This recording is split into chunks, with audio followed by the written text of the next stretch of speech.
तारा देवी रजाई ताने अपने बिछौने पर सोई हुई सपने की गहराई में डूबी हुई थी। उसका चेहरा पसीने से भरा हुआ था। तभी वह थरथराते हुए नींद से बाहर आती है। सपना था, प्यास के मारे गला सूख रहा है। बोलो भला, 3 बहुओं के रहते हुए भी पानी का जग हमेशा खाली रहता है। अब तो अपना हाथ ही जगन्नाथ है। वह पानी का खाली जग लेकर रसोई में आकर पानी पीकर जैसे ही अपने कमरे में जाने लगती है, तभी किवाड़ की कर्कश आवाज सिसियाते सन्नाटे को चीरती हुई तारा के कान में पड़ती है। अरे, ये किवाड़ किसने खुला छोड़ दिया है? इसे बंद करना भी मेरे ही जिम्मे है। जैसे ही तारा दरवाजा बंद करने बढ़ती है तो वह देखती है कि उसकी तीनों बहू शिवी, चांदनी और गौरी मैदान में इच्छाधारी रूप धरे हुए हैं। जहां शिवी एक भयंकर इच्छाधारी नागिन तो वहीं चांदनी एक चुड़ैल और गौरी अर्ध गाय में बदली हुई है। यह देखकर तारा के रोंगटे सिहर उठते हैं और आंखें बड़ी हो जाती हैं। ये क्या बला है? ये मेरी तीनों बहुएं इच्छाधारी हैं? लगता है कोई हमें छुपकर देख रहा है। मुझे इंसानी बोटी की बू आ रही है। हाँ, मुझे भी ऐसा लग रहा है जैसे कोई हम पर नजरें गड़ाए हुए है। भाग तारा, वरना अगर इन जालिम बहुओं ने देख लिया तो न जाने क्या हश्र करेंगी तेरा। डरी सहमी भागती हुई तारा अपने कमरे में जाकर रजाई ताने आंख मूंद कर सोने का नाटक करती है। तभी उसकी तीनों बहुएं उसके सामने आ खड़ी होती हैं, जिसे देखकर तारा की चीख निकल जाती है। दूर रहो मुझसे, मेरे करीब मत आना। तुम तीनों इंसान नहीं बल्कि हैवान हो। तो आपको हमारी सच्चाई का पता चल ही गया माँ जी। मगर माँ जी, आपने जो देखा वह सिर्फ आधा सच है। हम तीनों बहू बरसों से एक श्राप से जूझ रही हैं। आखिर वो कौन सा श्राप है जिसने तारा की तीनों बहुओं को आम इंसान से नागिन, चुड़ैल और अर्ध गाय में बदल दिया? यह जानने के लिए हमें कहानी के पिछले पन्ने को पलटना होगा। कुछ साल पहले गुरुग्राम गांव में रहने वाली गौरी, शिवी और चांदनी प्रजापति ब्राह्मण की बेटियां थी। प्रजापति खराई से चलने वाले ब्राह्मण थे, जिसे देखकर तीनों लोकों के देवताओं ने उन्हें 3 दैविक बेटियों के पिता बनने का सौभाग्य दिया। ये मेरा सौभाग्य है कि जो मैं 3 दैविक बेटियों का पिता हूँ।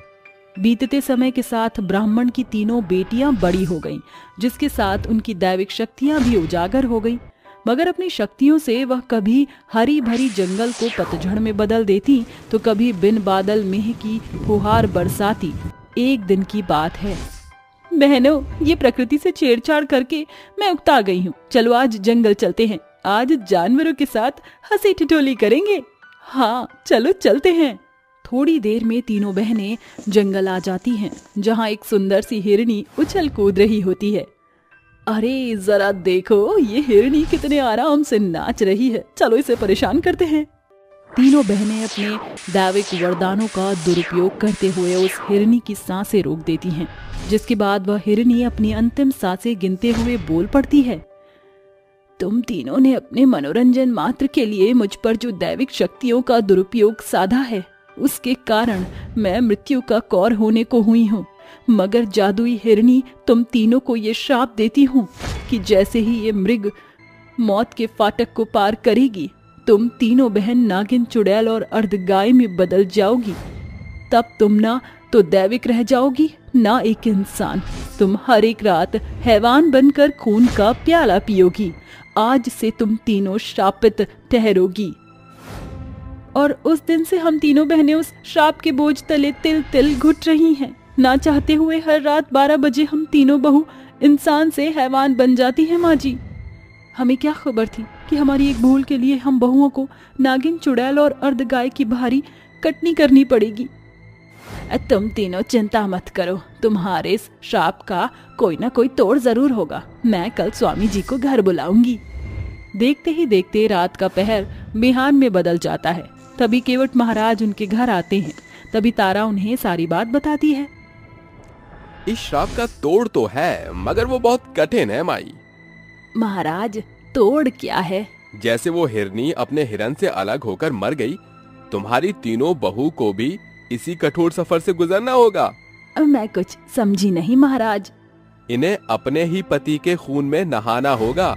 महाराज, तो क्या इस श्राप से उभरने के लिए हम तीनों बहुओं को अपने पति की बलि चढ़ानी होगी? ये हमसे नहीं होगा। ठहरो, एक दूसरा तोड़ है, मगर उससे गुजरना मौत से बदतर होगा। तुम्हें पूर्णिमा की रात ठीक 4 बजे के पहर गंगा नदी में 7 बार डुबकी लगानी होगी। उसे तुम्हारा ये श्राप टूट जाएगा, मगर ये पथ कांटों से भरा है। गंगा घाट की तरफ बढ़ते तुम्हारे हर एक कदम के साथ तुम्हारे पांव छिलते जाएंगे और तुम कमजोर होकर खूंखार भेड़ियों की तरह गरजोगी। तुम लोगों को फाड़ खाने को भी उतारू होगी, मगर तुम्हें हर हालत में गंगा में उतरना होगा। हम इस कसौटी को पार करेंगे महाराज। देखते ही देखते पूर्णिमा का दिन दस्तक दे जाता है। उस रात चांद अपनी गर्दिश में था। जैसे ही 12 बजते हैं, तीनों बहू अपने इच्छाधारी अवतार को धारण कर लेती हैं। चलो बहू, हर हालत में तुम तीनों को 4 बजे पैर गंगा घाट में उतारना होगा। तारा की तीनों बहू उसके पीछे पीछे चलने लगती हैं। तभी शिवी फुमकारते हुए तारा की तरफ बढ़ती है। अरे बहू, ये क्या कर रही है? अपने अंदर के हैवान को खुद पर हावी मत होने दे। आजा बुढ़िया, आज तेरा खून पीकर मुझ नागिन बहू की प्यास बुझेगी। तारा खुद को बचाकर आगे की तरफ भागने लगती है। तभी शिवी उसे अपने फन में जकड़ लेती है। हे शिव शंभू, मुझे बचा। ओम नमः शिवाय, ओम नमः शिवाय। जैसे ही तारा की नागिन बहू के कानों में जाप की गूंज पड़ती है, वह खुद शांत हो जाती है, जिसके बाद वह तीनों फिर चलने लगती हैं। तभी उसकी चुड़ैल बहू की आंखें लाल स्याह हो जाती हैं और उसके खुले बाल हवा में लहरा उठते हैं और चुड़ैल हवा में उड़ने लगती है। मैं आजाद हूँ, मुझे भूख लगी है, मुझे खून का प्याला चाहिए। चुड़ैल की भयावह हंसी से पेड़ पर बैठे पंछी आकाश में उड़ने लगते हैं। तभी चुड़ैल उन्हें मार कर खाने लगती है। शापित चुड़ैल बहू के इस हैवानियत को देखकर बादल बड़ी गर्दिश के साथ गरज उठते हैं। हे ईश्वर, ये श्राप का कैसा असर है? एक बहू से छूटकर दूसरी में उभर जा रहा है। 4 बजने ही वाले हैं, मैं क्या करूं? मुझे इन्हें गंगा में उतारना ही होगा। कोई तरकीब ना सूझने पर तारा नम आंखों से कहती है, ठहर जाओ तुम तीनों, इन बेजुबान पंछियों को जाने दो। मैं तुम्हें खुद को सौंपती हूँ। आगे बढ़ो और फाड़ खाओ मुझे। तारा बल की बजाय बुद्धि से अपनी तीनों शापित बहुओं को अपनी ओर बढ़ते हुए गंगा घाट में उतार लेती है। तभी तीनों बहू झुंझलाहट के साथ कहती हैं, तुमने हमारे साथ धोखा किया। अब इसी गंगा में तेरी अस्थियां ना बहाई तो कहना। जैसे ही तीनों बहू तारा की ओर बढ़ती हैं, तारा पानी के अंदर डुबकी लगा लेती है। इस बीच तीनों बहुएं बार बार पानी के भीतर और बाहर होती हुई उसे खोजने लगती हैं। तभी उनकी 7 डुबकियां पूरी हो जाती हैं और उनका इच्छाधारी नागिन, चुड़ैल और अर्ध गाय का श्राप सदा के लिए समाप्त हो जाता है। तभी तारा तैरती हुई लाश पानी के उफान पर जाती है, जिसे देखकर तीनों बहू की पलकें भीग जाती हैं। माँ जी, उठिए माँ जी, आप हमसे दूर नहीं जा सकती। माँ जी जागिए ना। माँ जी हमसे कोसों दूर जा चुकी हैं, वहां से लौटने का कोई मोड़ या मंजिल नहीं। हम तीनों शापित बहुओं का ये साधारण इंसानी जीवन माँ जी ने अपने जीवन की बलि देकर मोल ली है। इस तरह तारा देवी ने अपनी तीनों शापित बहुओं के लिए अपने जीवन का बलिदान देकर उन्हें श्राप से उबार लिया। तारा देवी माँ, यह त्याग आज भी उसकी तीनों शापित बहुओं के सीने में जिंदा है। चांदनी, गौरी और शिवी की किए भूल की सजा के लिए उन्हें ना सिर्फ सालों शापित बहू का जीवन भोगना पड़ा, बल्कि उसकी कटनी उनकी सास तारा देवी को अपनी जान गंवाकर काटनी पड़ी। सास बहू में मीठा खाने की प्रतियोगिता। रावड़ीपुर के छोटे से गांव में एक गरीब परिवार रहता था। उसमें उमा अपनी बहू नीलम और अपने बेटे राजू के साथ रहा करती थी। राजू को कैंसर था, जिसके चलते वो हमेशा बिस्तर पर ही पड़ा रहता था। वहीं दूसरी तरफ बेचारी नीलम और उमा दोनों लोगों के घर में काम करके अपने घर का गुजारा किया करते थे। अरे बहू, जल्दी से खाने के लिए कुछ बना ले, बहुत जोरों से भूख लगी है। उसके बाद मुझे और तुझे लोगों के घर में काम करने के लिए भी जाना है। लेकिन माँ जी, आप तो जानती ही हो, घर का राशन खत्म हो गया है। अब मैं खाने के लिए क्या बनाऊं? घर में उनका एक दाना तक नहीं है। ऊपर से मेरी मालकिन तो मुझे तनख्वाह भी नहीं दे रही है। हे भगवान, ये अमीर लोगों को हम जैसे गरीब लोग बिल्कुल भी दिखाई नहीं देते। आज मैं अपनी मालकिन से जाकर तनख्वाह मांगूंगी, लेकिन मुझे पता है वह फिर से कोई ना कोई बहाना लगाकर मुझे टाल देगी।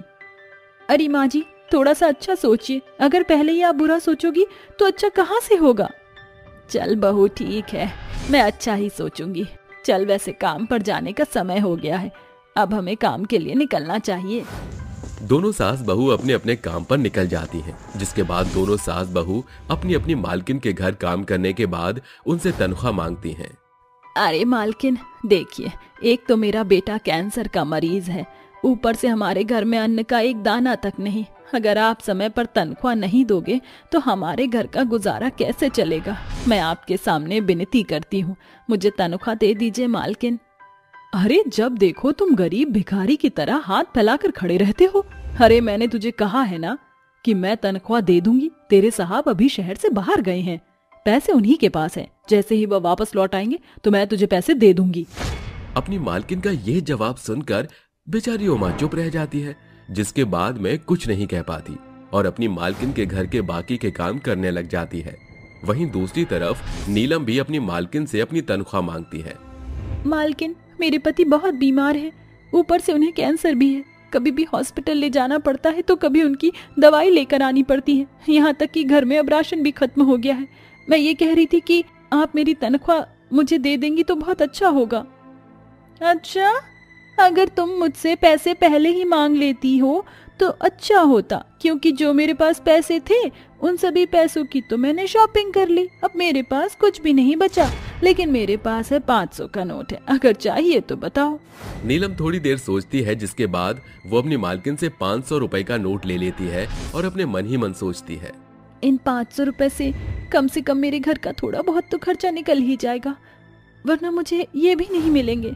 नीलम 500 रुपए ले जाती है और उन पैसों से घर का थोड़ा बहुत खाने का सामान सौदा खरीद लेती है, जिसके बाद वो चुपचाप अपने घर की तरफ निकलने लगती है।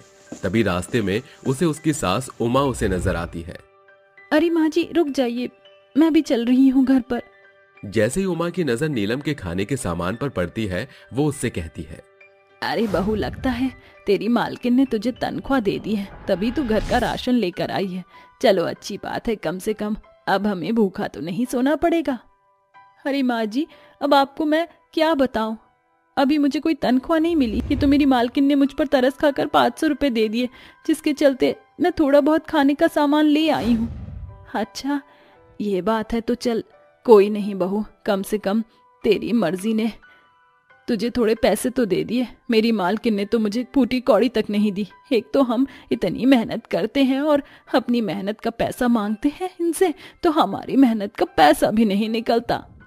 दोनों सास बहू वापस घर लौट आती हैं, जिसके बाद नीलम लाए हुए सामान से खाने के लिए कुछ बना लेती है। जिसके बाद नीलम अपनी सास और अपने पति को खाना परोस देती है, जिसके बाद सभी लोग खाना खाकर सो जाते हैं। अगले दिन जैसे ही सवेरा होता है, नीलम और उमा फिर से काम पर जाने के लिए निकल पड़ती हैं। आज चाहे कुछ भी हो जाए, आज मैं मालकिन से पैसे लेकर ही रहूंगी, वरना मैं अपने बेटे का इलाज कैसे करवाऊंगी। हाँ माँ जी, वैसे भी विक्रम जी की सारी दवाइयाँ खत्म हो गई हैं। अगर समय से दवाई नहीं दी तो उनकी हालत और ज्यादा खराब हो जाएगी।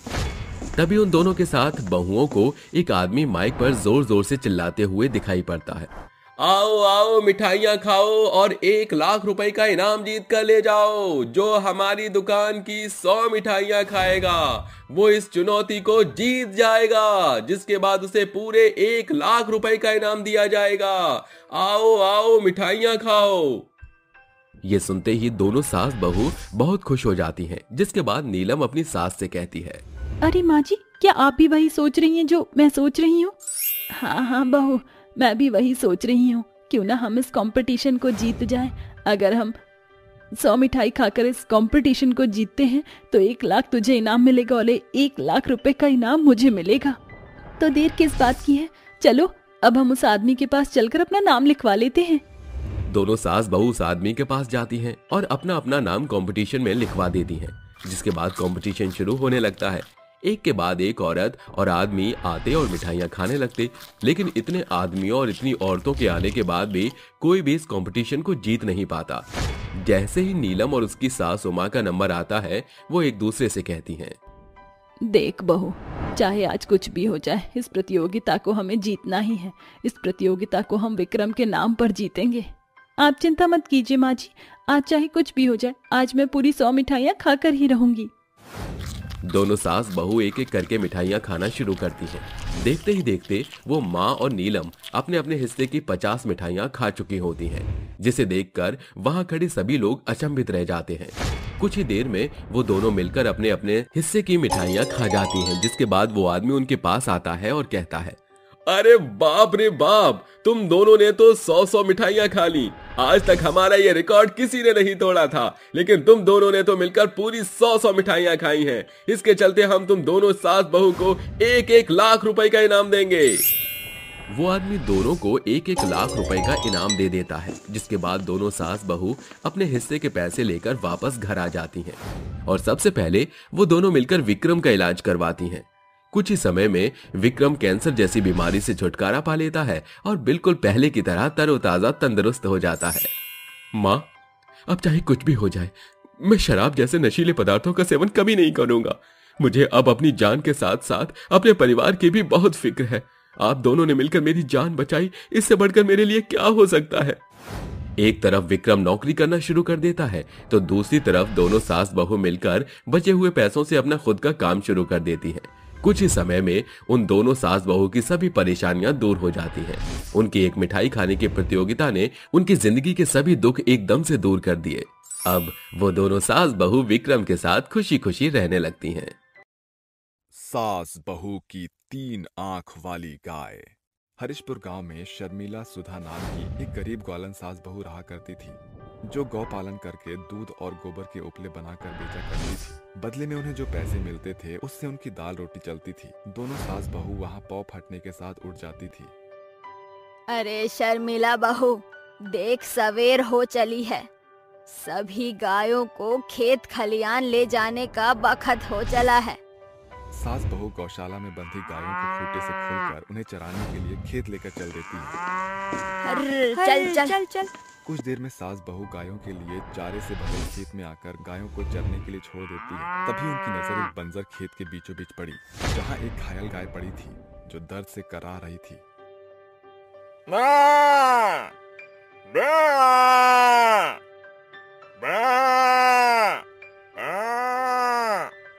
अरे माँ जी, देखिए ना, वो दूसरे खेत में बैठी गाय दर्द के मारे कैसे मचल रही है।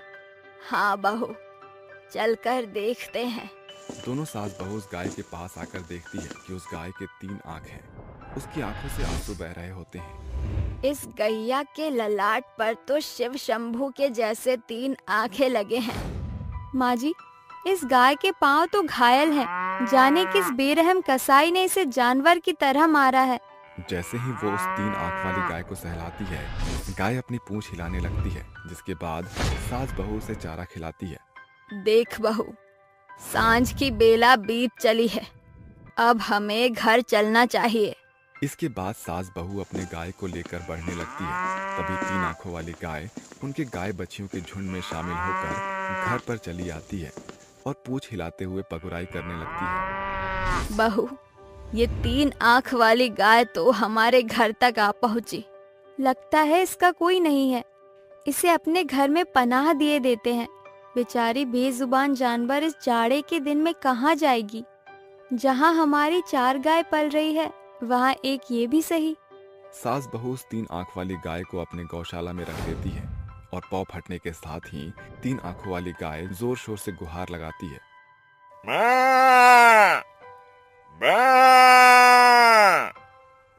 बा! ये 3 आंख वाली गाय तो बड़ी भोर सवेरे उठ जाती है। लगता है चारा मांग रही है। दोनों सास बहू 3 आंख वाली गाय को चारा बनाकर परोसती है।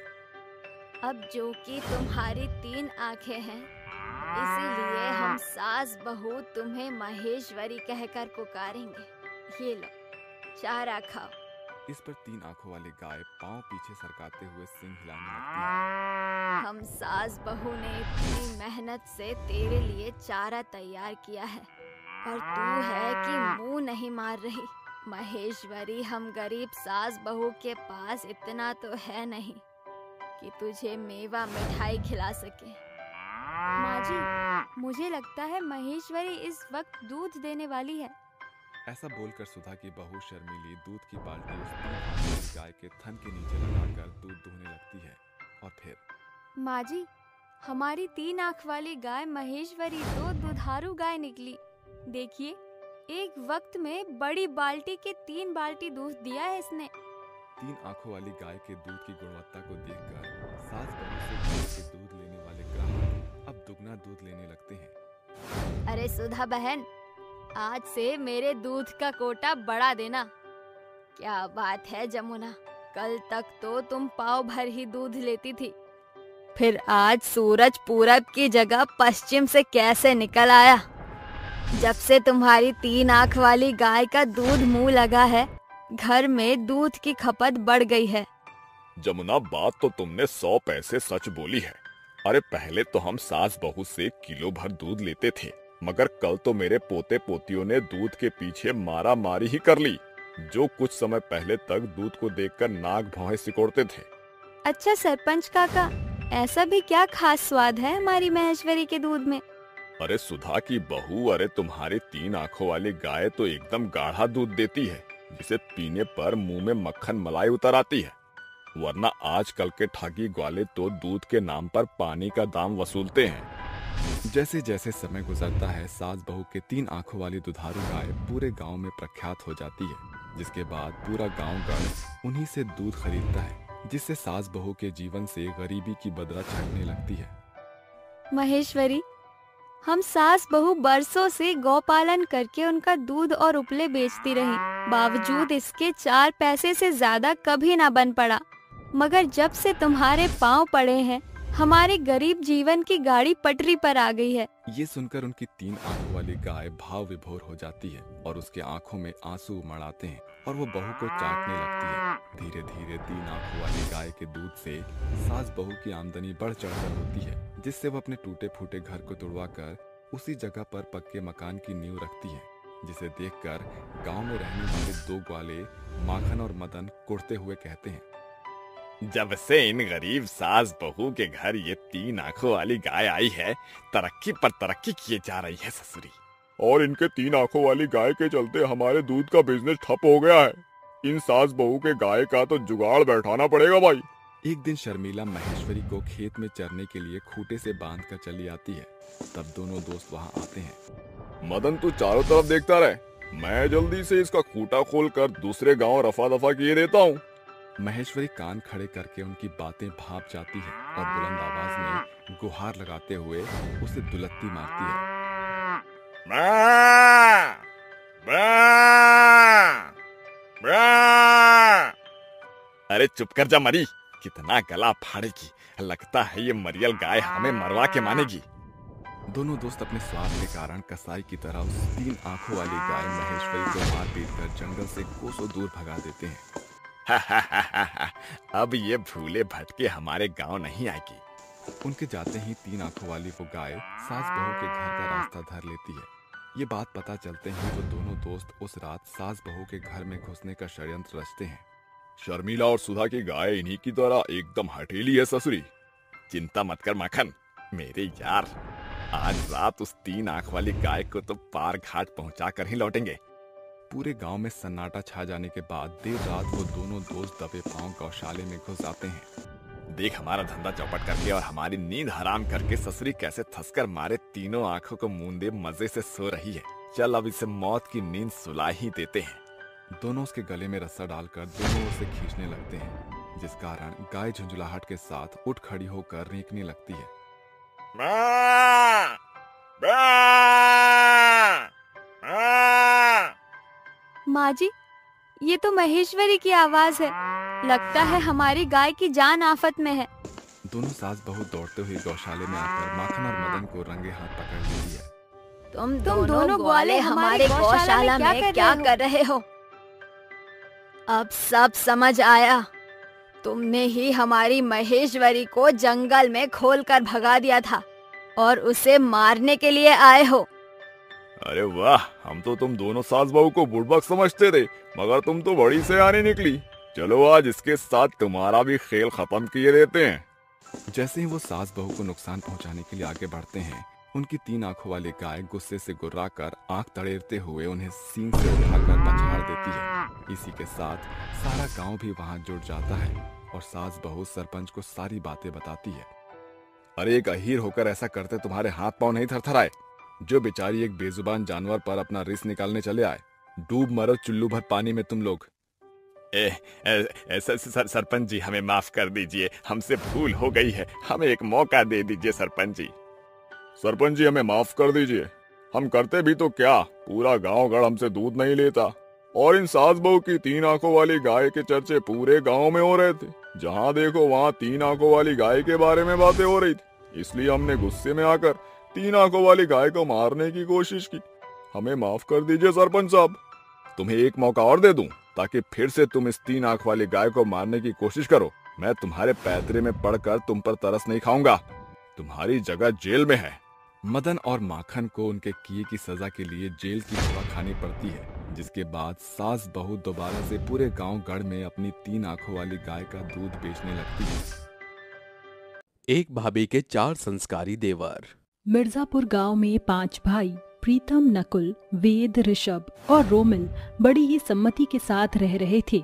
प्रीतम 5 भाइयों में सबसे बड़ा था, जिसकी शादी के लिए उसके 4 भाई लड़की तलाश रहे थे, मगर हर हित पाहुन के ओट से उन्हें निराशा नसीब हो रही थी। एक सुबह 4 भाई मिर्जापुर गांव में बने शिव मंदिर में खड़े हाथ जोड़कर कहते हैं, हे गौरीपति, आप तो देवों के देव महादेव हैं। हमारे प्रीतम भैया की शादी का मार्ग बनाइए प्रभु। आप तो जानते हैं भगवान कि माँ बाबूजी के चल बसने के बाद भैया ने हमें पाल पोस कर बड़ा किया। उन 4 भाइयों की बात सुनकर बगल में खड़ी सुधा कहती है, क्या बात है भगवान, आपने तो लगे हाथ मेरी मन्नत को मार्ग दे दिया। बस एक बार मेरी चित्रा इन 4 की भाभी बन जाए, आपको भांग का भोग लगाऊंगी शिव शंभू। जैसे ही 4 भाई जाने के लिए कदम बढ़ाते हैं, सुधा कहती है, अरे ठहरो बेटा, भोले शंकर ने तुम्हारे मन की मुराद पूरी करने के लिए मुझे भेजा है।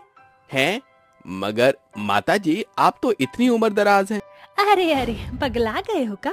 इस 55 के पड़ाव में हम अपने ब्याह की बात करेंगे। मैं मेरी बेटी चित्रा की बात कर रही हूँ। ये पकड़ो पता और कल अपने भाई प्रीतम को लेकर चले आओ। अगले ही दिन 4 अपने भाई प्रीतम के साथ सुधा के घर पहुँचते हैं, जहाँ चित्रा और प्रीतम एक दूजे को पसंद कर लेते हैं और महीने भर के भीतर ही चित्रा 4 संस्कारी देवर की भाभी बन जाती है। भाभी, इस नए घर में हम देवर आपका स्वागत करते हैं। शुक्रिया देवर जी। भाभी, अब आप जाकर आराम कर लीजिए। शादी की भागदौड़ में आप बहुत थक गई होंगी। अगले दिन 4 देवर पौ पटने के साथ जाकर घर का काम काज निपटाने में जुट जाते हैं। तभी तकरीबन 9 बजे चित्रा नीचे आती है। गुड मॉर्निंग भाभी। आप 4 कब जागे? माफ करना देवर जी, मुझे उठने में देरी हो गई। आप 4 भाइयों को भूख लगी होगी ना, मैं फटाफट से खाना बनाती हूँ। जैसे ही चित्रा रसोई घर का रुख करने के लिए पैर बढ़ाती है, उसके 2 देवर ऋषभ और रोमिल उसे कुर्सी पर बिठाते हैं। अरे देवर जी, आप सभी मुझे नाश्ते की मेज पर क्यों बिठा रहे हैं? क्योंकि भाभी माँ, हमने सारा काम खत्म कर दिया है और हमने आपके मनपसंद का खाना भी बनाया है। चक्कर तो बताइए। तो आप देवरों की बदौलत घर द्वार इतना चमक दमक रहा था। मेरे लाडले देवर जी, जब तक इस घर में औरत नहीं थी तब तक आप 4 ने जितना बर्तन चौका कर लिया बहुत है, मगर अब आपकी भाभी सब संभाल लेगी, क्योंकि औरत के रहते मर्द बर्तन मांजे ये मुझे मंजूर नहीं। और अगर आप 4 ही घर का जिम्मा उठा लेंगे तो मैं क्या करूंगी? भाभी, आप सब अपने देवरों को खेलने के लिए एक जीता जागता खिलौना दे दीजिए। अपने लिए देवरों के मन में इतना प्यार देखकर उनकी भाभी बेहद खुश होती है और यह बात अपनी माँ सुधा से साझा करती है। क्या बताऊं माँ, मेरे 4 देवर तो साक्षात लक्ष्मण भरत की छवि हैं। मुझे किसी काम को हाथ नहीं लगाने देते। अरे ये तो भली बात है बेटी, तू अपने संस्कारी देवरों की भाभी होने का सुख भोग। सारा काम उनके मत्थे मड़कर तू बस दावेदारी दिखा।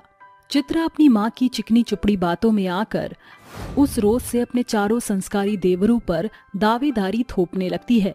जहाँ उसके चारों देवर पहली किरण के साथ जागकर कामकाज करते, वहीं उनकी चालाक भाभी देर सवेर उठती। ये लो भाभी, आपका नाश्ता। अरे देवर जी, इसकी क्या जरूरत थी, मैं तो आ ही रही थी। भाभी उसकी कोई जरूरत नहीं, आपके चारों देवर सब संभाल लेंगे।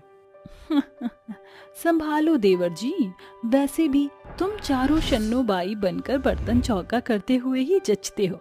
मेरी तो ठाठ है, बगैर एक तिनका उठाए पलंग पर पसरे पका पकाया खाने को मिल रहा है। बेचारे संस्कारी देवर हर दिन अपनी भाभी की जी हजूरी में जुटे रहते, जिसके चलते चित्रा की कामचोरी बुरे लत में बदलती गई। वह सारा दिन फूहर की तरफ बैठकर बेचारे देवरों को फरमाइश दिया करती। एक दिन, भाभी वो दरअसल कल सुबह हम चारों को काम के सिलसिले में बाहर जाना है, इसलिए हम अर्ली मॉर्निंग ही निकल जाएंगे। फिर तो सारा काम मेरे सर पर सवार हो जाएगा। क्या करूं, कैसे बचूं? क्या हुआ भाभी, आप ठीक तो हैं? पता नहीं देवर जी, कुछ दिनों से सर में बेतहाशा भारीपन रह रहा है, कमजोरी भी महसूस हो रही है। मगर आप चारों मेरी चिंता मत कीजिए। अरे ऐसे कैसे चिंता न करें भाभी, आपकी तबीयत खराब है इसलिए हम कहीं नहीं जा रहे। क्या बात है चित्रा, इस झूठी बीमारी के दाव ने तेरे चारों देवरों को जाने से रोक लिया, शुक्र है। ऐसे ही समय गुजरता है। फिर एक दिन, नकुल, वेद, रोमिल, ऋषभ, जरा यहाँ तो आना। जी भाभी माँ, आपने बुलाया?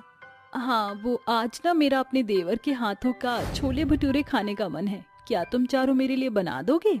हाँ जरूर भाभी, आपका हुक्म सर आंखों पर। चारों भाई फेटा बांधे रसोई में आकर छोले भटूरे बनाने में जुट जाते हैं और थोड़ी ही देर के बाद वह चित्रा के पास आते हैं। टेन टेन टेन, भाभी जी पेश है देवर स्पेशल गर्मा गर्म छोले भटूरे, टेस्ट करके बताइए। क्या बात है देवर जी, आप चारों ने तो चुटकियों में छोले भटूरे बना दिए। भाभी माँ, अब बिना देर की अपने देवरों के बनाए छोले भटूरे चक्कर तो बताइए। जैसे ही चारों देवरों की भाभी चित्रा उनका बनाया खाना चखती है तो वह बुरा सा मुंह बनाकर कहती है, छी, ये कैसे बेढंगा छोले भटूरे हैं, नमक मिर्च का जरा भी अंदाजा नहीं लगता है तुम चारों का। अपनी भाभी की खिदमत से मन भर गया है क्या, इसलिए उकताकर ऐसा किया है? भाभी आप भड़क क्यों रही हैं? हम चारों ने बड़े चाव से ये बनाया था और आज से पहले हमने छोले भटूरे नहीं बनाए थे, इसलिए शायद कमी रह गई। बस कीजिए देवर जी, आप चारों झूठी दलीलें देना। ताव में आकर चित्रा अपने संस्कारी देवों के सीधेपन की आड़ में उन्हें खूब खरी खोटी सुनाती है। बावजूद इसके वह चारों एक चू तक नहीं कसते। सॉरी भाभी, आपके देवरों से भूल हो गई। समय गुजरता है। फिर एक दिन चारों भाई बातें करते हैं। मेरे भाइयों, भाभी को आए 6 महीने से ज्यादा हो चुके हैं, तब से हम उन्हें बनाकर खिला रहे हैं। एक दिन भी हमने भाभी के हाथों के खाने का चटकारा नहीं लगाया। हाँ रोमिल भैया, बात तो सच है। तो ये ख्वाहिश आज पूरी करवा लेते हैं, चलो। चारों भाई एक साथ चित्रा के कमरे में आते हैं। क्या बात है, तुम चारों यहाँ? भाभी, आपके आए इतने महीने हो गए, मगर हम देवरों ने आपके हाथ की बनी चाय की चुस्की तक नहीं ली। आज आप हमें कुछ बनाकर खिला दीजिए। क्यों नहीं देवर जी, देखना आज ये भाभी अपने दुलारे देवरों को ऐसा दमदार खाना खिलाएगी कि जिंदगी भर याद रखोगे। चित्रा बेमन से किचन में आकर खाने की तैयारी करने लगती है और सब्जी और दाल में मिर्च की भरमार करती हुई मुस्कुराते हुए कहती है, भाभी के हाथों का खाना चखना था ना। आज इस मिर्च मसालेदार खाने का निवाला खाने के बाद भविष्य में फिर कभी भाभी के हाथों का बना खाना खाने से भी कतराएंगे ये चारों। चित्रा झटपट से मेज पर खाना लगाती है और जैसे ही वह खाने का पहला कौर खाते हैं, मिर्च के मारे चारों झुंझला उठते हैं। क्या हुआ देवर जी, खाना कैसा बना है? बहुत अच्छा भाभी। वाह भाभी, आपने क्या जायकेदार खाना बनाया है। मिर्च के मारे झुंझला उठने के बावजूद भी चारों देवर झूठी बड़ाई करते हैं। यह देखकर आखिरकार भाभी की आंखें भर आती हैं। मिर्ची के मारे आप चारों मचल रहे हैं, फिर भी मुझे बुरा ना लगे इसलिए झूठी तारीफें कर रहे हैं।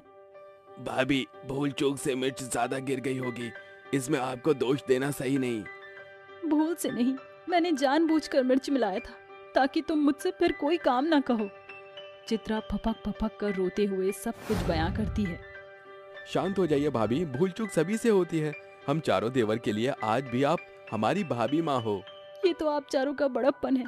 अब ये भाभी अपने देवरों को चूल्हा चौका करते नहीं बल्कि दूल्हा बनते देखना चाहती है।